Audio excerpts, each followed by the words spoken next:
We are recording. Rog, I'll hand over to you if that's okay. Of course. Yeah, so this is just really an update and a request for feedback on the modules work. There's been somewhat less progress than I would have hoped for normally, because I spent a week most of a week at an offsite with Paul in New York. So weren't thrashing out the code, but we've had some ideas and thoughts, and obviously we want your feedback too. The area I was specifically thinking about talking about today was private modules, and the sort of workflows around those, because that's something that Tony brought up, and it's quite an interesting area, I think, to explore, because our idea of having a single registry, then you're like, okay, so how does that work when you've got like you've got some private modules and you've got some public modules? How can that all work together? So that's that's one area, and perhaps anyone could, if anyone has other parts, things about modules they'd like to talk about, then maybe you could bring them up on the chat or something like that, and that would be great. And also, there aren't many of us here, so it would be it's a small call. Please feel free to interrupt or raise a hand or whatever. In fact, it might be nice for people to introduce themselves. Maybe it's small enough that's a nice thing, and then we can have an idea of what people are hoping to get out of this call and hoping to see. I don't know. Does that feel like a good idea to you, Paul? Yeah, it sure does. I've got Tony at the top of my screen. Does Tony want to? Sure, I'm at the bottom of my screens. All right. Yeah, my name's Tony Worm. There's a ton I could say. I guess I'll just scope it to Q. I found Q when I hacked imports into YAML and just saw the light of Q, switched over, and now we are building tools around Q, developer-powered Q tool or Q-powered developer tools, and largely focused around code generation. We've also implemented a version of modules in Hoff that works on Git and OCI, sort of interleaves them.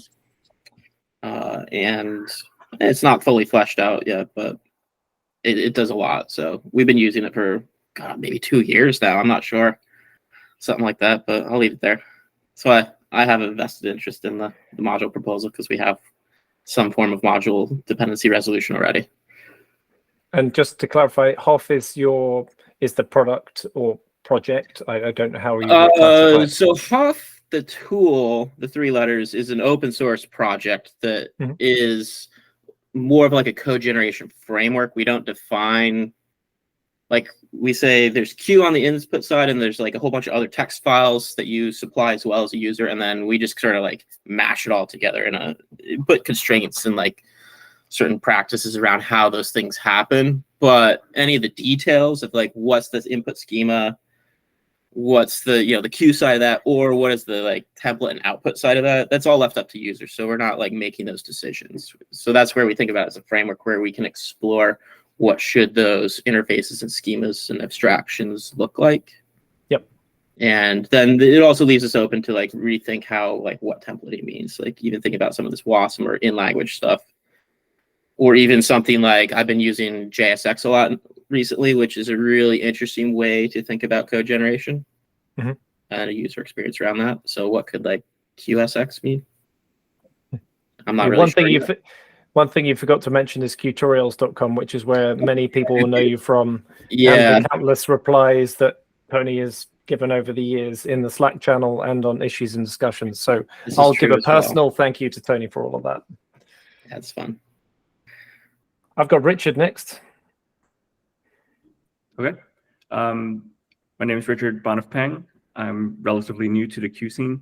I found Q maybe a couple months ago in my quest to try to reduce some of the pain of Helm, and I'm very much in the Kubernetes world. So I'm on the platform team of my company, and what we're trying to do is reduce the need for every single engineer to be an expert in Terraform and Kubernetes just to stand up a service. And so we're trying to work on better interfaces for those engineers to be able to better spend their time on the actual application they're developing rather than trying to become DevOps people too.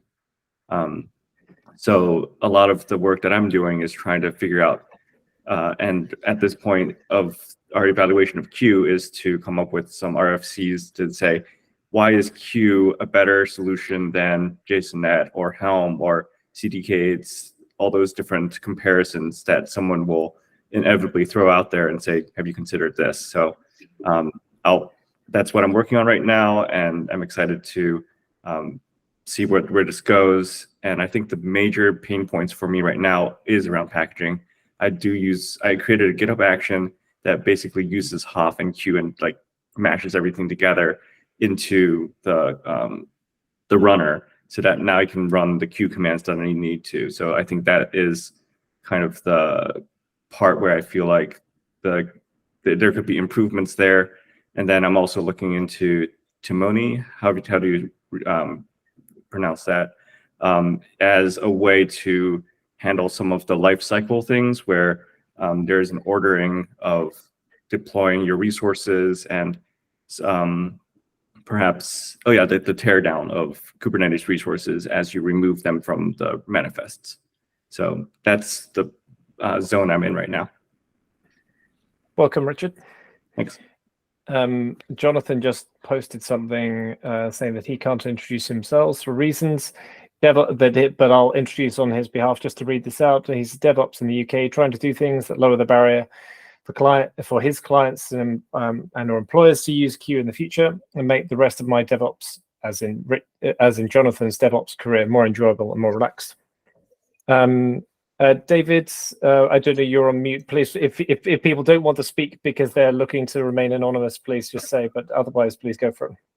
No, I can do a quick introduction. Just on camera, so I can be on Slack, sort of just listening in today. David Build, my company, we're looking at using Q, I think, sort of like Richard, to help developers provision resources while complying with policies. We're using it more as an engine under the hood for a tool that we're building on top of it. So primarily using it as a way to do schema generation rather than the actual config generation. So not sure that the module stuff at this point is relevant for us, but just trying to sort of learn where the community is going and keep up with all the progress. Great. Welcome. And Tiago? Yeah, so I'm new to Q. I've been introduced by John Arundel, and I'm a DevOps that's moving towards development, and I'm fascinated by the power of Q. So I started to use it, and I run Q mod init, and I tried to run Q mod tidy, and I got a command that found, and I said, how Q modules works. And I started to go deep in that, and I'm here to understand a little bit more where Q is going with modules. Great. Welcome. I'll go next, and then Roger, I'll leave you to finish up and roll into the next piece. My name's Paul. I've been working on the Q project now for probably about a couple of years, maybe about 2.5 now. And my background prior to Q was that I was working on a project sponsored by Google that just happened to, by my choice, use Q, and I sort of fell in love with it and then decided I really had to work on it full time. And prior to that, I was trying to build a financial modeling platform, which on the face of it sounds totally unconnected to Q, but had Q existed, would have formed the absolutely perfect technology from a modeling perspective and constraints-wise for building out that platform. But it didn't exist, and as such, we didn't succeed. So maybe in a sort of renaissance, Q will help me to realize that dream of building a financial modeling platform, but that's quite some way off. Roger, over to you. So I'm Roger Pepe. I've been working on Q sort of full time for about a year and a half now. And before then, I was finding ways to use Q in various ways because I came across it from a talk of Marcel, and I was intrigued by its possibilities. And there were various ways. One of the nice things about Q is that you can actually sort of fit it in kind of in the cracks to verify things or to validate for tests. I was using it for test harnesses and that sort of thing, and it was really useful. So I'm really happy to be able to work on it full time. And at the moment, I'm trying to move the module stuff forward and implement it. And so that's where I am. And yeah, I mean, before then, like lots of Go stuff and back into the distant past. So I'm really interested to hear. So what one thing that I haven't really got is a deep background in the OCI registry space and Kubernetes and that sort of thing. I have a shallow background. So I'm really interested to talk to people that have a deeper background in that, to see whether we're actually going the right way. Because as Tony knows, when we initially proposed the modules, we were going to just do a sort of standard REST kind of API and not the OCI registries that we're proposing now. So I'm guessing that I mean it's a very small poll, but if people were if people were to what am I trying to say?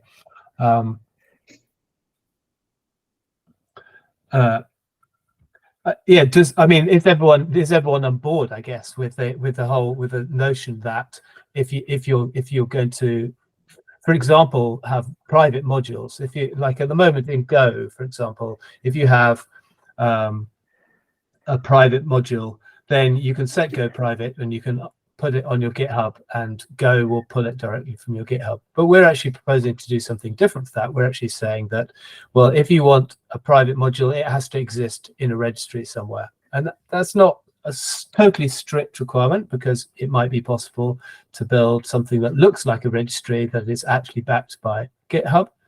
But that's certainly something that will be true initially. And I guess the question is that okay? Is that sufficient for everyone's needs? So that's one question. So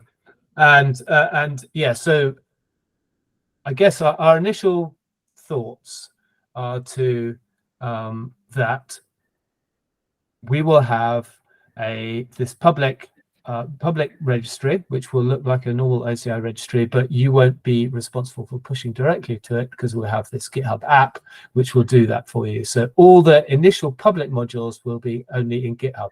Now that's only a relatively short-term plan, but hopefully that should be sufficient to get a reasonable amount of value initially anyway.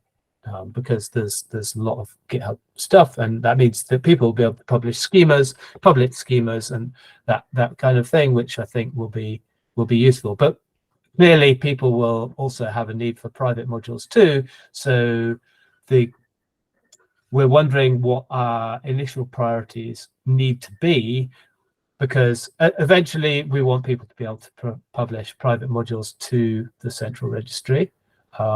But that's a little while away now.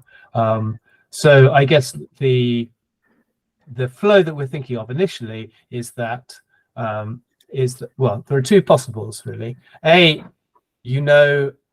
all the modules that you need, and are in a position to push to a particular registry of your choice. And obviously the tooling for pushing pushing a module to a private registry or to an arbitrary registry still needs to be implemented, but that would be part of the initial cut, I'd say. And another possibility which we've been thinking of, which would preclude the need to upload all the modules that your requirements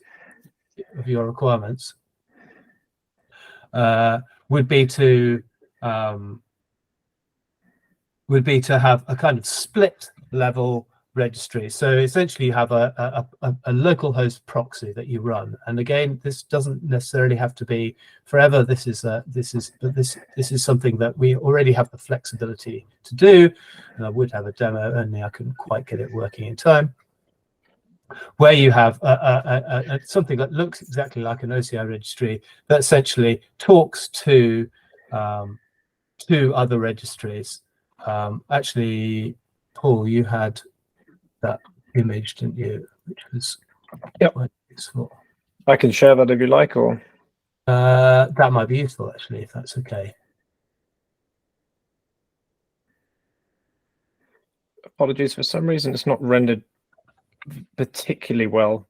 I don't know why, because it's rendered as a full quality PNG, but it looks a bit blurry on my screen. I'm not sure how that's coming across. Looks fine here actually. Okay. So that's the basic way that you would, if you were to have private modules, you would initially need to, at any rate, need to run some sort of local host, some sort of local service which would talk to, it would know essentially you've configured it with to say, you know, with for these particular set of modules, private modules, it would go to one registry, and for another, for everything else, it would go to another. And as I said, I've got something that almost works for that, but doesn't quite, that actually implements that.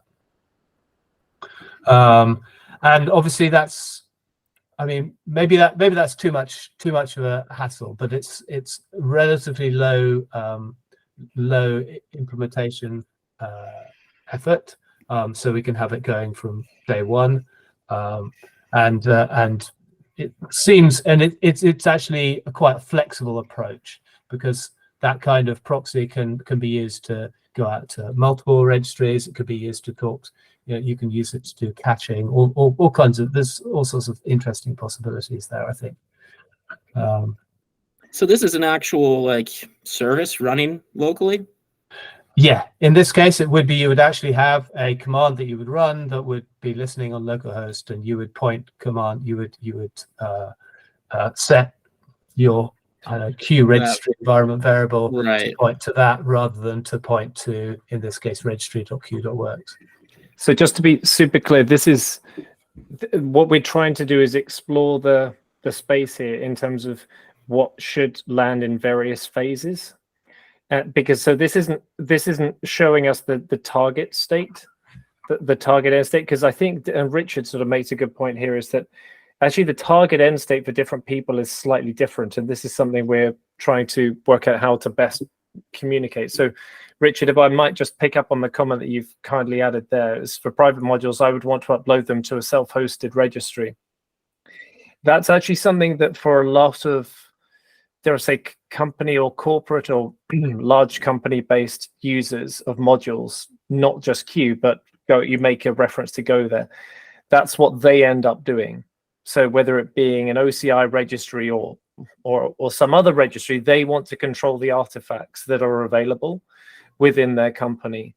And so for a number of folks, actually they want everything that they access to be every artifact, to accessible via a registry that they control. And some people in an air-gapped environment, or in even something like a USB drive or whatever it might be, for whatever reasons, they're in some sort of remote deployment, whatever it might be. Again, that's not Q specific, it's just a sort of a general requirement. There, the control of there being a single point of access, i.e. a single registry, is the thing that is critical to them. Contrast at the other end of the spectrum, perhaps a hobbyist user of Q or Go, and I'll keep using the Go analogy for a second because I think it's a good example, Richard. It is that they have totally different requirements where they're clearly not running self-hosting their own registry. So they need a very different setup in an ideal world. So this diagram here is really to just explore the space of how our decision I've got to be careful there because it's our suggestion in the proposal, get my wordings right there, is that Command Q should just speak to a single registry. But now we're sort of exploring the space. Well, what does that actually mean in practice for different types of users of Q? And so this isn't like an end goal picture here for everybody. This is a stepping stone for some people along that way. Yeah, my comment was going to be more or less like I'm looking at this most right-hand box, the star registry Q works, and thinking about how do you we were talking I think last time about mirrors and we haven't delved into like what does the mirror like structure look like, but the idea that in order to support talking to multiple registries and whatnot, you kind of need to know where to go get things, and so you need to store this configuration somewhere. And I know that there's also, you've heard feedback that from certain typically enterprise organizations, I only want to talk to one registry. Yep.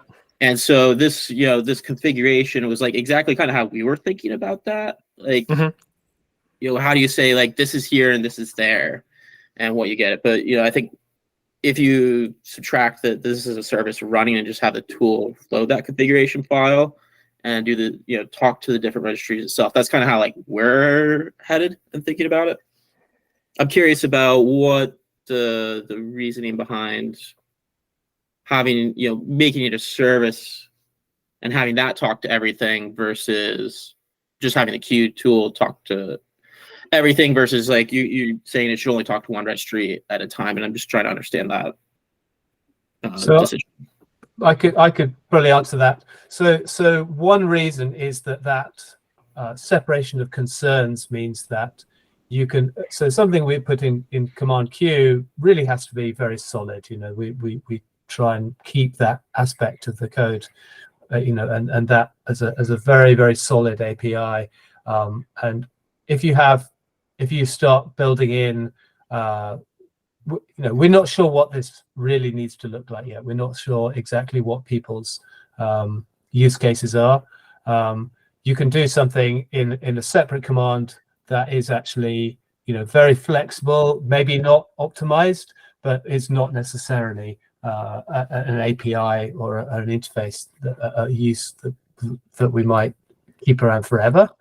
So that's one reason. The other reason is dependencies. Like at the moment, the Q repository, we're very careful with our dependencies, but some of the dependencies that you need in order, if you wanted to compile in the means to authenticate and authorize, then that could be those dependencies. Certainly at the moment, I might be able to make that better, but basically, for example, all the authorization frameworks, all the authorization packages for doing the OCI authorization, currently they all import Docker CLI, which is it doesn't even have proper it doesn't even have a go.mod file. It's not great. It's not great to have it as a dependency, and it's pretty large, right?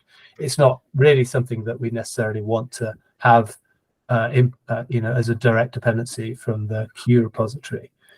So there's a couple of reasons why we can. I think keeping the separations, the concerns separated, we can move faster without without necessarily adding stuff to the core Q repo and then maybe changing it later in a breaking way. I would say we're using the Go container registry repository, which is that. I'm not sure if that pulls in the Docker CLI. We have the Docker CLI library in our. It definitely does. Yes, because I've been looking at that. I've actually built a little proof of concept that actually uses. Yeah, it's surprisingly easy to build a proof of concept with that library. Yeah. So yeah. I mean, and I've been interacting with the guy that wrote that, John Johnson, as well, with respect to another module that I've been making up, which kind of makes this kind of flexibility that we're seeing here with the proxy, that makes that really straightforward to build. And he's indicated a certain level of excitement to that, so that's nice. So but this is all, you know, I think this is quite experimental for now, so it seems to me that it's quite good to keep that separate. It certainly has some impact into usability in the short term, but I think it's still it seems to me that it's still a viable strategy in the short term. Richard had a hand up, but he's had to go. We can just relay Jonathan's point, and by all means, Tony, we can come back to that point. I was just going to raise probably the same point you're about to. That's Jonathan's comment. Jonathan's right. Okay, so I'll just relay Jonathan's for everybody who's on the call. Jonathan says, my 2 cents is that a very significant majority of folks will consider their queue to be config and consider their config to be private. Thus, the flow that's outlined here will be the most common one, even outside of big companies. As a corollary, I worry that injecting a registry layer between the brackets DVCS, as in distributed VCS, and the module consumer will, at a minimum, add complexity, and that a significant majority of consumers would be best served by the local service that can simply talk to VCS directly. So I think the one, I don't know whether Jonathan's or Tony, feel free to chip in here. The one thing that I would observe here would be that this, at least how we're holding modules at the moment, this is sharing the reusable bits, as opposed to, I'm trying to think of a good analogy here, is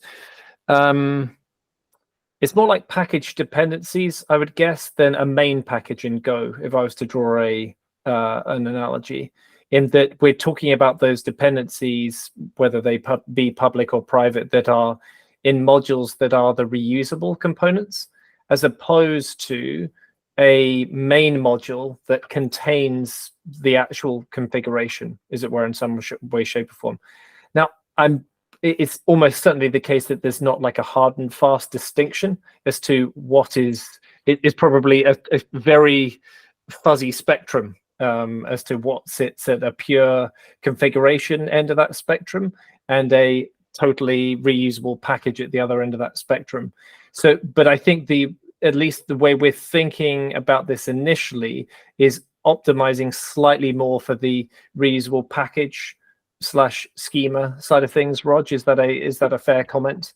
Yeah. So not to disagree with your points, Jonathan, but just to sort of set it in the context of what we think we should be solving for here. Obviously, good opportunity now for folks to sort of challenge that and say, actually, you know what, we need to think about it in a different way for reasons X, Y, and Z. Yeah, I mean, so I mean, the scenario that we generally imagine for the sort of main module thing is that you pull that from somewhere else of your choice. So you might pull that directly from VCS and then run the Q command on that code. Richard, you had your hand up before, and now you've got your hand up. Hang on, Rog, before you move on, because Tony, I think, wanted to come in on that point, actually. Yeah, I didn't fully have time to read all of John's comment, but my thought was where he was leading was that, you know, this having to run an extra service adds, complexity to just being able to use private modules, and like, how can we reduce the ops team or whatever? Like, do I have to run this like if I'm trying to push a private module or fetch a private module in CI, do I have to now run some other proxy service inside my CI to even be able to do anything, versus like just being able to like use the tools that are already there and just like get it directly? Mm-hmm. Yep. I mean, is it that much hassle to run a service? It's like a line of shell, right? So is that kind of, maybe in GitHub Actions it can be, but now you got to get like a configuration file there as well to that CI setup. And like if you talk about some other system like Jenkins, it's like totally different framing. So just to be clear, you're referring to the registry, the proxy registry, excuse me, are you, Tony, in the diagram? Right. Would every developer need to now have this running? Does it have to be running in CI? Like, does it have to be unique for every job, or is it shared between all workloads? Like GitHub Actions, that's not possible. Jenkins, you could run one for everybody, maybe not. Maybe you need one per worker. I mean, It's yeah, just like there adds a is lot of like complexity up front to even just like approaching private modules. the idea is that this is like a very, a trivial stateless command, and the configuration for it would be pretty much exactly what you would imagine passing to Q. If you were configuring Q to do it, then you'd have that configuration too. It's also like running a Docker registry in part of your CI or something like that. In essence, I got to run another service just to like even use modules. I mean, it's actually way less. It should be way less heavyweight than running, say, a Docker registry, because there's no persistence layer associated with it directly. It's just talking to these other registries. So it should be like ultra lightweight, basically. There's essentially no configuration associated with it that isn't inherent in what. But it's like more effort than every other module dependency system. Like I don't have to do this for any of my other dependencies. Yeah, sorry, Tiago, please. Yeah, I would like to talk a little bit about it, because I'm coming from infrastructure, and like I understand it's a simple command, but when I'm running 1,000 of nodes that cannot talk to the same network several times, it's one thing that maybe someone forgets to update and send my registry to the wrong place, or I need to change one more configuration because my module is not under that domain, have changed, or something else have changed. So I understand that can be simple for a lot of scenarios, but for big companies, I think it's an extra step that, as Tony said, is not required for any other module dependence that I'm aware of. So just briefly to Richard, I see you've got your hand up, but I don't want to. Do you want to come in on this point here, or did you want to bring up something else? If you want to come on this, please do. Otherwise, we might come back. Related to this point, so please do. Please come in then. Yeah. So I think in terms of having to run a proxy registry, I'm also following on the side of preferring not to do that. I'd rather run a command. It does its work and then it exits, because it does add additional complexity having another process that you need to run in your CI/CD platform. Usually those are very imperative, and so you have to do specific things in order to have a forked process in those environments. But what I was trying to bring up is that what you guys currently have in terms of Q modules, I know you are targeting the bundled shareable resources that are available to the community. That's important. And in terms of private modules, it's very, very, very close to be usable, at least for my use case. So right now, I can run qget, and basically it vendors the files for the module. I cannot do that with a private module at the moment, but I can copy the module directly into the vendor folder. And so if I can vendor my private modules in that same way with the qget from a Go repository, and if I have to set up the netrc and the Go private, but I can do that vendoring, that would suffice for my use case at least. Yeah. And I don't need to do any registry or any of that stuff. I've got an artifact, that whole bundle that's just checked in. I'm checking in all of the dependencies into VCS, and then I do a git clone, and I've got everything I need. Yeah, so I think the vendoring is a point that we've that sort of is related but somewhat orthogonal to this. But it's something that, like the Go command, I think we want to that we will consider as well, unless I'm wrong. Rog, just returning to this point about the proxy registry being a separate process, we've the reason I think for trying to at least visualize it like this for now and describe it as separate is to help cement this idea that there's a single point from which the Q command actually retrieves things. Is that right? What thought has there been to down the line actually it not being a separate process, but we sort of being either part of command queue, or how should we explore this space given what it is that Tony and others are saying? I mean, certainly I'd envisaged the possibility that this be folded into command queue at some point. And actually it occurs to me that one could make this essentially invisible to users by providing a way to say by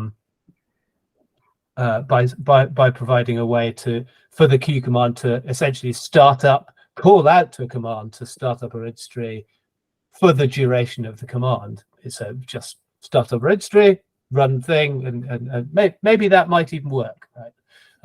If the registry is lightweight enough, because like actually authenticating with just running the authentication step already calls out to external programs. That's how the Kubernetes, that's how the Docker authentication works. So actually executing an external command is not beyond the bounds of possibility. And maybe that's a sort of halfway house, if you like, way to hold this initially, because I'm not sure we're clear exactly. Like, so the private case is maybe that's the only use case. Maybe private is private versus because it seems, and this is why Go, as I understand it, this is why Go hasn't solved this problem, is that it's a hard problem to solve, to put all these, to bundle all these different mechanisms and configuration for them in the Go command itself, or in our case, the Q command. Git, as I understand it, Git takes a different approach by having the helper commands, so git dash something, where you can, and the credential helpers, where you can then delegate to another command to actually do these things. So I guess that type of approach is kind of similar to that, delegating to some other command to do the credential piece for you, or whatever it might be. Tiago, sorry, you've got your hand up.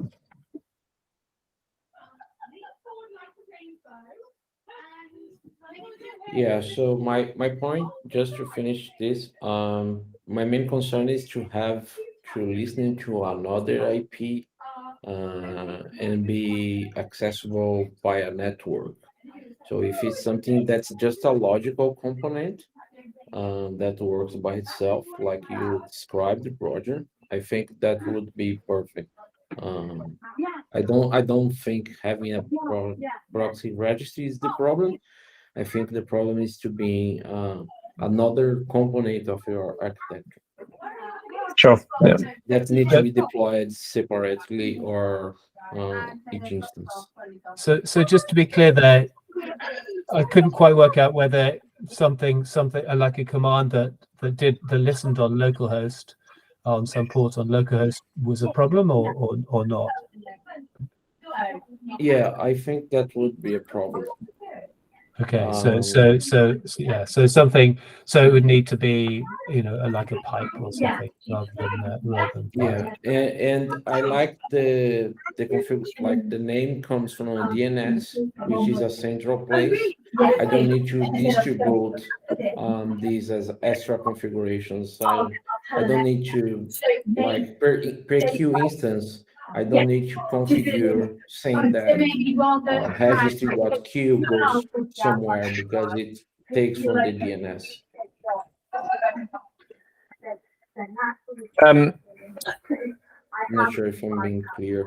Like, so just to be clear, though, the DNS point, there's no DNS resolution that actually will happen as part of speaking to a registry.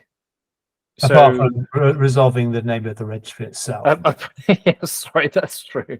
Yeah, it is that, Tiago, when you're resolving an import path or a module, the registry is used for that resolution, and the registry alone. There's no DNS resolution or lookups that happen, for example, to look up acme.com/banana, for example. Okay. So that's a fairly critical security aspect of it. It is that, again, you don't want those lookups to be happening. You want effectively all of that name resolution to be happening in the registry itself, so that you control very, very precisely where that resolution happens and whether the resolution succeeds or not. And OCI already does that, so hence not trying to reinvent the wheel there. But the idea behind using the domain names as like as a namespace, keep using the word name, but is that then when you have public modules or even private ones, is that there's a way of people organizing within that namespace where modules actually sit. So instead of, for example, things being published to, I'm trying to think, I'll just take Docker as an example, but Docker, Rust, many others are like this. There's like a land grab that happens within hub.docker.com / and then the names that follow that. Now that doesn't also tell us anything about the provenance of any module that happens in that space. So instead, if you actually say to people, look, if you control the DNS namespace or some subpart of it, that is a good way from a provenance perspective to also be able to publish the modules as well. But beyond that, once you've actually published it in a public way, or indeed in a private respect, the resolution happens within the registry itself. There's no DNS lookups that happen. Gotcha. I'll just pick, Tony, I saw your hand come up. Jonathan just posted a message just before you put your hand up, where he's saying that I'll just read it out instead of trying to paraphrase it. Jonathan believes that all but a very, very simplest queue users will want to abstract some part of their consumer queue from the module publisher queue. Thus, most end users of queue will be interacting with their organization's published queue modules. Building on his previous comment, Jonathan believes this will mean that the set of users who don't need to interact with a private registry will be vanishingly small. I think that's probably true, but again, it's a fairly big user space to actually conclude that. So, but I think that just emphasizes, Jonathan, that we do need to keep focusing on what the workflows should be around this space, as opposed to necessarily influencing anything else. But please let me know via message if that's not the case. Tony, you patiently had your hand up. Sorry. Yeah, I was just gonna tack on to the conversation around running an extra service. Yep. Around CI, and just for maybe users who are already using Q, maybe it's not such a big lift. But when people come to like, what are we going to use instead of YAML? Like, there's options out there. Yep. And I think maybe like technically running it's not difficult, but I think a lot of us who do ops are more fearful of like having to go advocate, like, we want to adopt this technology, but it requires us running these extra services. Yep. And anytime that happens, it's like a much deeper, more complex conversation, rather than I can just like add this little binary and I can write this file here and just like run a command and bam, it just works. I don't have to like go advocate like, hey, we need to now like worry about running this extra service and making sure it stays up, and now we have to update it and all these things. It becomes like a whole nother thing we have to like manage and maintain, and that like increases the burden to like get people to adopt it. I mean, just for what it's worth, the idea that I had is not that this would be a service that you would actually have to run as a normal service, right? As something that needs to stay up, something that actually stays persistent. It's something that could be just started for a few milliseconds.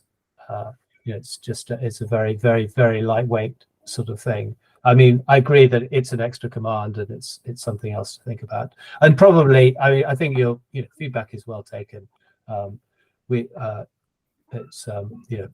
It's it certainly is an extra command that you need to run, and you need to shut down as well, I guess. But yeah, it shouldn't be. you start having to think about all these things. It shouldn't be.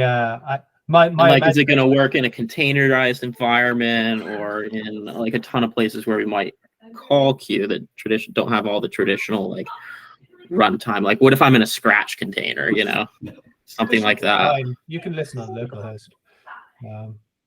Yeah. So, but let's just. So I think that we need to. I'd suggest what we do is we actually, because I think part of this is actually communicating. Part of the challenge. This is part of the challenge that we talked about last time as well. Is that the adoption point is incredible, is perfectly taken, right? That's. I don't think for 1 second there's a goal here to try and make adoption harder in any way, shape, or form. I think one of the challenges is actually trying to work out how we phase this in terms of the release of the module stuff, experimental as it is right now, right? Because the proposals as they stand haven't been accepted. And so I think what we need to do is actually go away and say, fine, even if it were just a stepping stone piece, to actually getting to where the ultimate goal. And I think we also need to do a better job of communicating what that ultimate goal looks like, because we're looking at a diagram here, and anyone looking at the diagram could be forgiven for confusing this as the target state or some intermediate state covering which use cases, etc. And so I think we need to do a better job of actually communicating, okay, are we talking about a temporary stepping stone? If so, what is the target state? What does it actually look like? Tony, to your point, Tiago's, Jonathan's, everybody else's, what load does that then place in terms of operationally? And your point on the adoption point being, from an adoption perspective, there should be close to, if not zero, operational cost beyond actually running a command, if I can just wave my hands to that point there.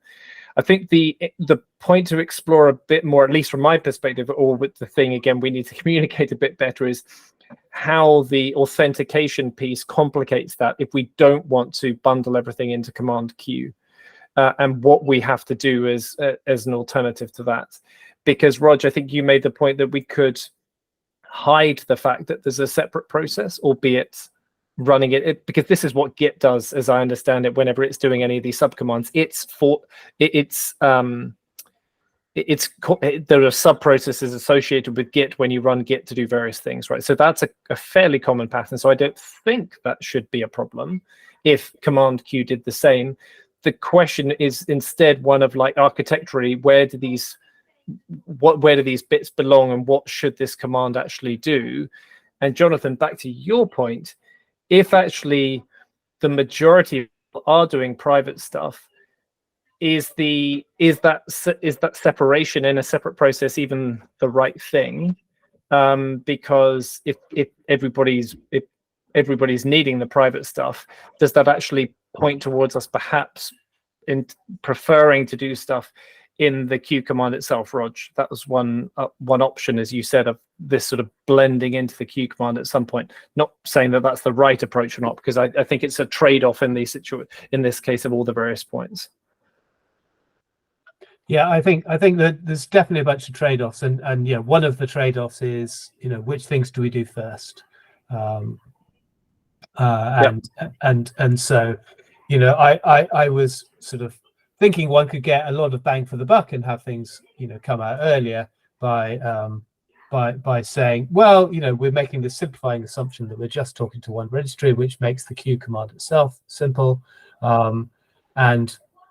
But if it really isn't viable, and of course you can always push all the modules that you need into your private registry. So that's, that might even be preferable in some circumstances. So I say you can always. It shouldn't be too hard to do that. So I think that's, it really is a matter of phasing, as Paul says, about when we implement, and there's also design. How do you have to design? Is the scenario we've got here the most common one. Maybe people would need access to multiple private repositories or multiple registries. Maybe that's, is that, I don't know. You just have to be a bit careful about putting this, and also maybe vendoring is actually a solution in many cases too. That's not entirely clear to me. The few comments come in. Let me just see where we go. Yes, Jonathan, to your point, is there an advantage to not rolling this into command queue? I think it's more what we need to be clearer on what we understand those trade-offs to be, and so that those folks can challenge whether that assessment is correct, right? Because that's fundamentally what we're talking about here. Richard, additional running services also need to be monitored. Yeah, so I think the critical thing here is that the only process that I'm aware of, Roger, and you can correct me here, that where sort of where there's a bit of contention, as it were, is about needing to run another process, is this proxy registry, the one that would be running locally. And I think the point is if that were obfuscated entirely, i.e. it was just something that command queue spun up itself, you wouldn't know that there's a process actually running. And so it wouldn't need to be, as I understand it, Rog, again, please jump in if I've got that wrong, you wouldn't need to have this monitoring, etc. It's a sub-process of the queue command itself. So you wouldn't actually have to monitor in it some way, shape, or form. Yeah, so every time you run queue-eval, it would basically spin it up, which would be, how long does it take to run a command that listens on the network port? It's actually, only a millisecond or less. Yep. YMO brings up a good point, just keeping half an eye on the time, about unless you're a big corporation with enough resources. Hang on a second. I've got to be careful I don't misread this. I was a bit worried about Go modules private registries at first. From experience, unless you're a big corp with enough resources, I don't think it will be a problem hard to adopt. YMO, you've got your hand up. Do you want to? I can't say I fully. Oh, but then your follow-up point is I really like the idea of pushing everything to the registry. Do you want to elaborate on that? Yes, for sure. By the way, I'm a silent participator in the Q community. Thank you so much for what you're doing. Thank you so much. Now, welcome. What I was saying there is I've been in big corporations where they have the resources, and if they need private registry, if something needs to be private, they will dedicate the registry, right? As opposed to if I'm like, for example, just someone who's using Q, I think I would be fine with a private registry that just like Go exists somewhere. I don't have to spawn it, right? It already exists. It's a service that runs. And when I'm a big corporation, I can say, okay, I can have my own registry for my own modules, but delegate to that public registry.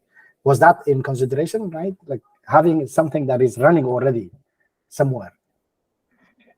Yeah, totally. So the queue, the idea behind the public modules, is that there is a central registry that's provided, that we provide for those well-known public modules. So much the same way that in the Go world there is a proxy which has some DB with it from a security and consistency perspective, then the central queue registry would serve both of those purposes for public modules.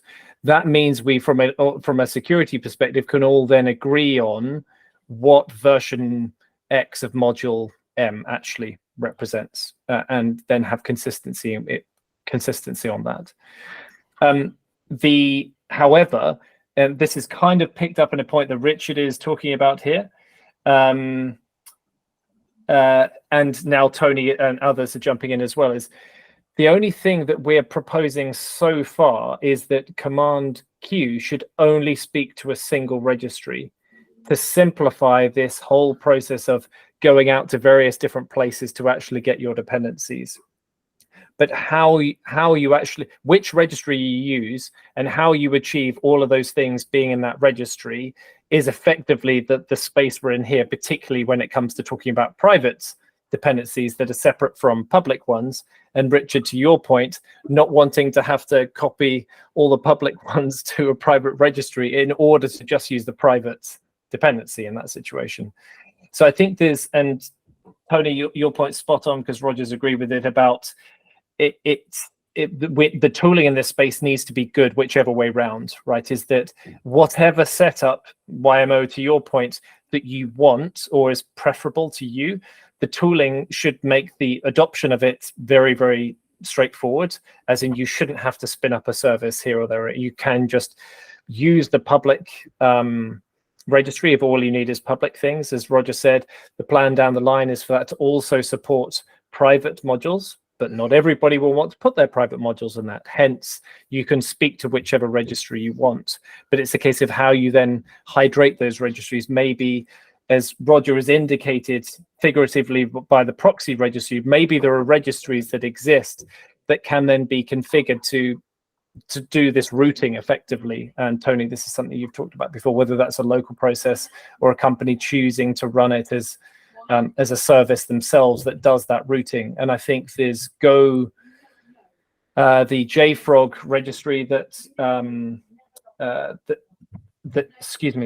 Go registry that JFrog provide can do exactly that. And I think Athens can do the same, where you can basically, as a company, say, oh, I will get the private pieces from over here, but the public bits, you might as well just go to the public proxy for that. Tony? Yeah, curious how this proxy concept relates to the Go proxy concept, which is really kind of two. There's the environment variable, but there's also like the Go proxy service. And previous conversations where you expressed not wanting to go the Go route because of complaints from large organizations around running proxies or issues with the Go proxy. I'm sorry, I'm not sure I totally followed the point. Apologies, Tony. There was I don't remember the exact details of how it was discussed, but there was one of the original points around having a single registry was that, or like a centralized registry, was that you had heard feedback from within the Go community and the Go proxy that people just didn't like it. And so Q wasn't going to use a proxy, but now there's like a new proxy concept introduced here. And I'm curious how it is the same or different from like those conversations around the Go proxy. Rog, did you want to comment on that? Sure. So I think that the proxy we're talking about here is kind of fundamentally different from the Go proxy. So the Go proxy takes a module path that's imported and goes somewhere else based on the path, right? So it's like an arbitrary, so it forks out to an arbitrary number of places and you don't know in advance. So unless you know the Go code that you're trying to compile, you don't know where the proxy might end up going. And I think that's not something we're planning on. So the distinct difference here is that here in the proxy registry, you actually specifically configure all the registries that it can possibly talk to. You have an allow list and it's never going to talk to anything outside of that. The Go proxy is different from that because actually if you talk to foo.com, if you try and import foo.com, it's actually going to go and hit foo.com, right? It's actually going to go to that website. And so you have to open up, if you run a Go proxy, you have to open up the entire world because otherwise you won't be able to import sub packages. So I think that's perhaps one of the most significant differences that we're talking about here. Even though, yes, this is a proxy, it's not quite the same from a network topology standpoint. Right. So the complaint about Go proxy is more that like it could go and touch to anything, and we don't have control. I think, and that's also the fact about configuring authorization as well. Exactly. So because you need to go anywhere, you don't know which places you might need to get authorization for in advance before you actually interpret your code. Whereas here, again, we've got exactly two registries here, so you need exactly two sorts of authorization.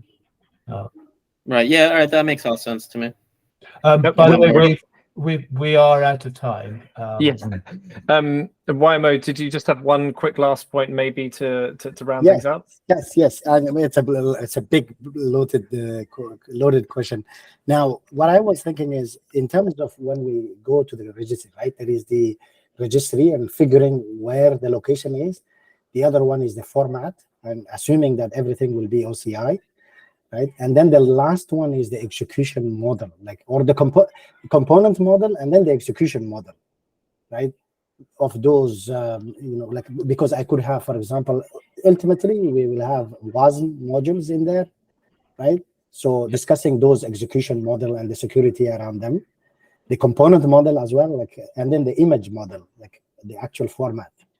Those 3 questions. Okay, that we're definitely not going to have time for this time. Okay. YMO, if we're able to, we can either take that up on Slack or in the GitHub discussion, or very happy to pick it up next time. No problem.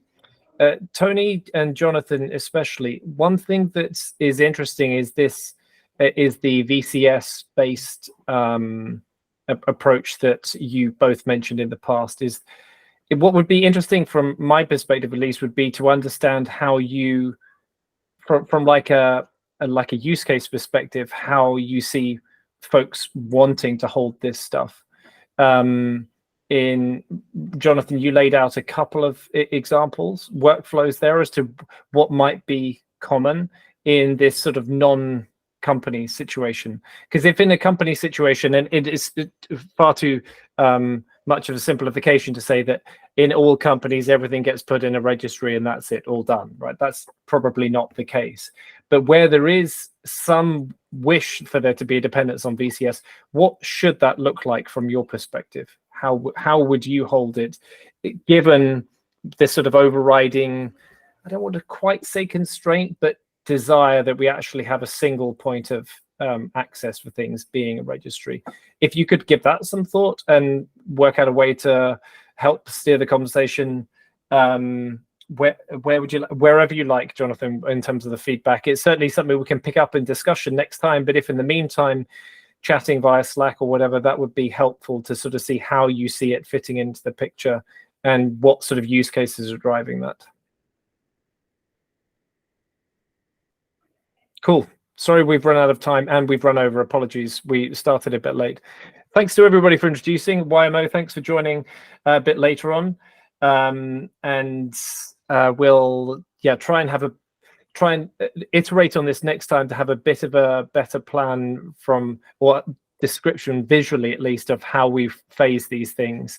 And Jonathan, Tony, everybody else, if there's points on the VCS that you want to blend in there, we can pick those up next time as well, because I think that's useful to explore as well.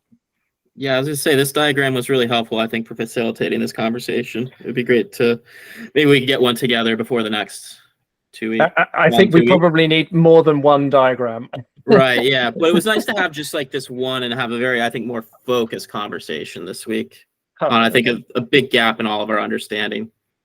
Yeah, I think this cleared up a lot for us. But I think it's worth as well, just to reiterate that point, this doesn't represent a target state. It represents a stepping stone state for some part of the ecosystem, right? And I think that's part of the challenge, and that's why I'm asking for this feedback on the VCS point, is how do you sort of see those workflows working in the context of people using registries sort of more and more? Where does the VCS piece come into it? Particularly from a versioning perspective as well. So look forward to picking all that up next time. Roger, back to you. All of what Paul says. So yeah, that would be we'll look, any feedback that you have in the meantime, give it to us on Slack or email or anything like that, and we'll hopefully see you next time. Thanks, everybody.